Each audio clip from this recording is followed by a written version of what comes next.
Hi everyone, my name is Elizabeth Janzen and I'm the flute professor at Texas A&M University-Kingsville. Thank you so much for joining me today for a look at this basic etude study guide for this fall's 2020 TMEA All-State Etudes. In this session, we're going to be looking at the Karg-Elert. And this study guide is really designed as an introduction to some of the basic challenges in the etude, some of the first things that I noticed when I started practicing the etude this summer. So we're going to look at 3 issues and just talk a little bit about how we can work on those as we begin to familiarize ourselves with the etude itself. So here's the Karg-Elert etude, and the first thing we're going to talk about is the articulation. There are a lot of strong accented eighth notes throughout the etude, and we want to be really careful about how we produce our sound on those so that they're played in a musical and not aggressive fashion. The second issue that we're going to look at is dynamic contrast. And we're going to explore, just talk a little bit about how we can produce the greatest contrast there while maintaining quality sound. And our third issue is ornaments and the difference between our mordents, our trills, and even these turns that have been written out. So let's begin with a discussion of articulation. So it's really important that we have a full but lifted feel here that imitates the quality of single line Baroque playing. So I really recommend that you work on this. For example, I will play the F, the C, and the low F, but leave out the remaining 16th notes. And I work on those with just a H exhalation, no tongue, but fast, strong air, trying to get my most resonant sound. And I'm really thinking about releasing the air, because then when I add my tongue, that's essentially what's happening. I'm not using the tongue to drive the air out. I'm just letting it release a fast pressure of air. And that creates a nice, beautiful, clean sound for the opening of our etude. For these low note accents, which can be really tricky if we're trying too hard, keep your embouchure really still between the notes. A lot of students have a habit of kind of munching a little. If you can keep your embouchure still and in place, then you'll have a better chance of not cracking those notes. Keep your lower jaw dropped and relaxed and your throat open. And remember, again, just like in our first example, it's the air that produces the accent, not the tongue. If you tongue too aggressively on these, then they will crack for certain.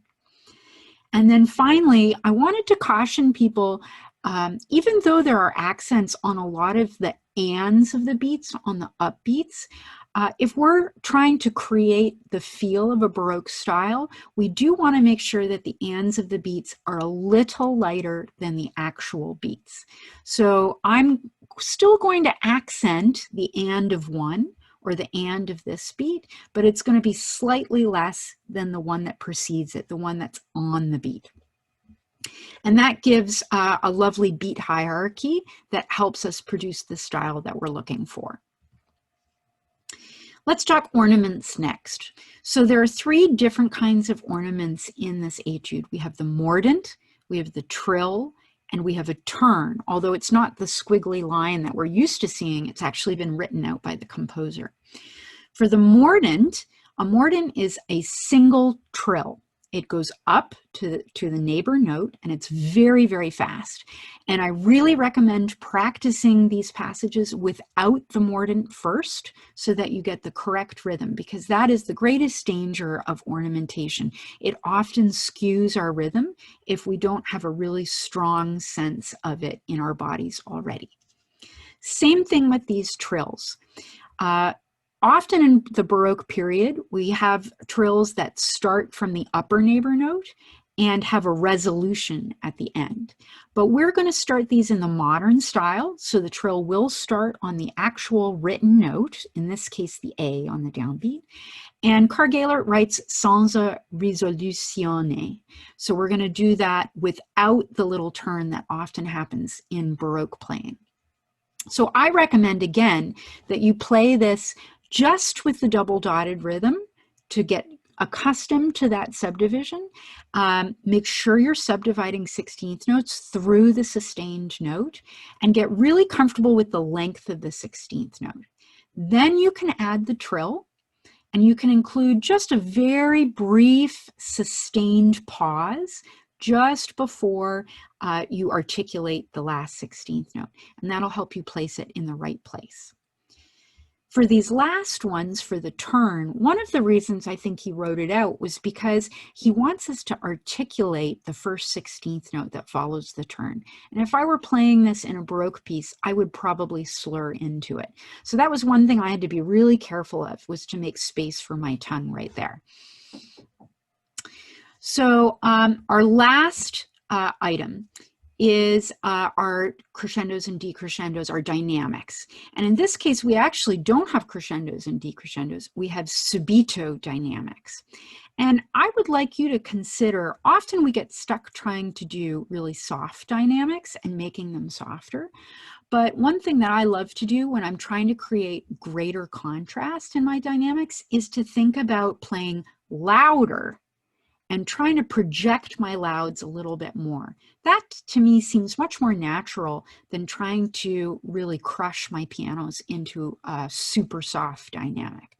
You can also use your articulation here to give a lighter feel to these pianos. Just give a little bit of a lift to the end of the slur, and that can also create the effect of lightness that will help you with your contrast between those two dynamics.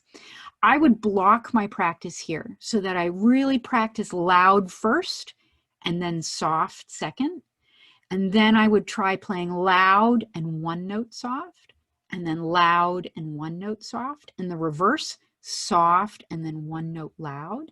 And then I would combine them so that my body starts to memorize how those contrasts are produced.